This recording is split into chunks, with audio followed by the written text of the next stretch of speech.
नमस्कार, मैं हूं आपके साथ अंजलि और आप देख रहे हैं अमेठी क्रांति। तो चलिए शुरुआत करते हैं आज की प्रमुख खबर से। कानपुर की इस हृदय विदारक घटना का दोषी डीएम अभी वहां है, फिर भी जिलाधिकारी वहां है। यह तो एक प्रकार से जिद हो गई है माननीय मुख्यमंत्री की। केवल सरकार बचाने का काम विपक्ष भी कर रही। इससे यह पता लगा कि सत्ता पक्ष और विपक्ष में दुरभिसंधि है। किसी तरह आग से भाग भूग के बच भी जाते, जेसीबी से कैसे बच जाते भैया?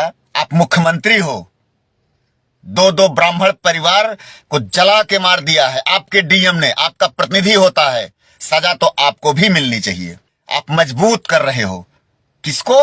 सनातन विरोधियों को। 98% ब्राह्मण भारतीय जनता पार्टी का समर्थक है? कितना आप यार क्रूर हो गए हो। आप कलेक्टर नहीं हटा रहे हो। झोपड़ी में रह रहा था, जानवर उसमें बंधे थे, थोड़ा पाप हुआ है आपको? हवन करवाइए महाराज, आप तो डूबोगे, पूरा प्रदेश लेके डूबोगे। ये मर्दानगी है? हम लोग बखानेंगे कि आप बड़े मर्द हो, बड़ा एक्शन लेते हो, कितना डरते हो ये भी हम लोग जानते हैं। चूंकि उसी दल के कार्यकर्ता सौती गद्दार ना ही हम वो भारतीय जनता पार्टी जाने ही 3 पीढ़ी से। क्या ले लिए हो उस कलेक्टर से? कितना वसूल लिए हो उस कलेक्टर से? कितने पैसे पे पोस्टिंग कर दिए हो? अब प्रदेश के मुखिया हो, कौन जिम्मेदार होगा इसका? ये दूसरी सरकार में हुआ होता, आप किसको दोष देते? यही मायावती मुख्यमंत्री होती, माननीय अखिलेश यादव मुख्यमंत्री होते, माननीय नारायण दत्त तिवारी मुख्यमंत्री होते, आप किसको कहते? कौन दोषी है?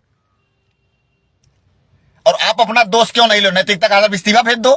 आप एसआईटी गठित कर रहे हो, चूतिया बना रहे हो। एसआईटी क्या करेगी? 2 लोग मर गए, पाप को डरिए, अपराध लगेगा। आज भी इस कलयुग में भी भगवान श्री राम हैं, बजरंगबली हैं, उनकी गदा घूमेगी ना। 5-5 चोट पे आप जीतते हो। माफी के साथ कई कार्यकर्ता आज आक्रोशित हैं, कार्यक्रम भी रखे हैं, इसलिए फोन आ जा रहा है। हम अति संक्षेप में बता दे रहे हैं कि कानपुर की इस हृदय विदारक घटना का दोषी डीएम अभी वहां है, निर्देश दे रहा है, जांच को प्रभावित कर रहा है। यह किसी को दिखाई नहीं दे रहा है। जब वहां की राज्य मंत्री प्रतिभा शुक्ला ने कह दिया कि मेरे मंत्री बने रहने का क्या लाभ जब इस जिलाधिकारी के रहते हमने मृतक नहीं माने इसको महिला नहीं बचा पाए, फिर भी जिलाधिकारी वहां है। यह तो एक प्रकार से जिद हो गई है माननीय मुख्यमंत्री की और जनप्रतिनिधियों के बीच कि हम वो जिलाधिकारी कतई नहीं हटाएंगे जिसे जनप्रतिनिधि जिसकी शिकायत करेगा। ये पूरे प्रदेश में हम चूंकि एक अपने समाज के राष्ट्रीय प्रवक्ता होने के नाते पूरे भारत देश से कहीं न कहीं से जुड़ाव है और प्रदेश के प्रत्येक जनपद में 2, 4, 5 कार्यकर्ता हैं जो हमारे संगठन में। और बता दें, ऐसा नहीं है कि ब्राह्मण मरा है। हम तो यहीं पे रामरतन यादव के यहाँ पुलिसिया उत्पीड़न हुआ था, हमने सीमा पार करके संघर्ष किया था। यहीं कादीपुर के नूरपुर में ट्रिपल मर्डर किया था पुलिस, उस समय तत्कालीन सपा विधायक के इशारे पर हम लोग वहां संघर्ष किए। जाति से कोई मतलब नहीं, हम तो पीड़ित के लिए ही हमें ऐसा करना। हमारे पिताजी इमरजेंसी में 17 महीना जेल रहे कांग्रेस खिलाफ, तो सत्ता आने की बात नहीं थी। संघर्ष को जाति से, राजनीति से जोड़ के केवल सरकार बचाने का काम विपक्ष भी कर रही। इससे यह पता लगा कि सत्ता पक्ष और विपक्ष में दुरभिसंधि है। विपक्षी भी जा रहे हैं तो कह रहे हैं कि वो लोग परेशान होकर आग लगा के मर गए। अरे यार, आप तो सत्ता को ही बचा। अरे आप साफ साफ घटना जो दिख रही है कि वो लोग घर में घुसते हैं, बाहर से आग लगा दी जाती है, झोपड़ी जलने लगती है, इसके बाद क्रूरता पूर्वक ढंग से जेसीबी चला दी जाती है। कौन नहीं जानता कि अंदर लोग बैठे हैं और जेसीबी जाएगी तो मर जाएंगे। किसी तरह आग से भाग भूग के बच भी जाते, जेसीबी से कैसे बच जाते भैया?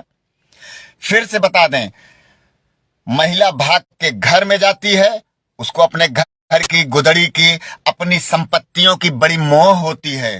भैया घर से कथरी भी निकाली जाती तो लालच लगती। आप घर ढहाने गए हो, पता नहीं घर में किस लालच से गई थी। कर्जा उधार बनाए, पायल, नथिया, बिलनी, चिनकी निकालने ही गई हो अपनी बेटी को लेके। बेटी, बेटा, बाप, पति घर में जाते हैं, आप उसके ऊपर आग लगाते हो। और आग लगाने से आपको संतुष्टि नहीं मिलती, आप सीधे जेसीबी चलने का आदेश तो दिख रहा है मान्यवर। क्या जांच होगी है? और अब वह कलेक्टर बैठ के पीड़ित परिवार के विरुद्ध बयानबाजी कर रही, उसकी हिम्मत कितनी है। वेतन भोगी, हम लोग वेतन नहीं पाते मान्यवर। सामाजिक काम करने के लिए हमको वेतन नहीं मिलता। वो डीएम वेतन लेती, दलाली लेती, अनुचित धनुगाही कर रही, वहां की जमीन बेचवा रही है। अभी वहां हमारा एक कार्यकर्ता बता रहा था कि भाई साहब ये एसडीएम, लेखपाल, डीएम सब एकदम से कानून की धज्जी उड़ाते हैं। इनसे मिलने चले जाए कोई गरीब तो डांट के भगा देते हैं।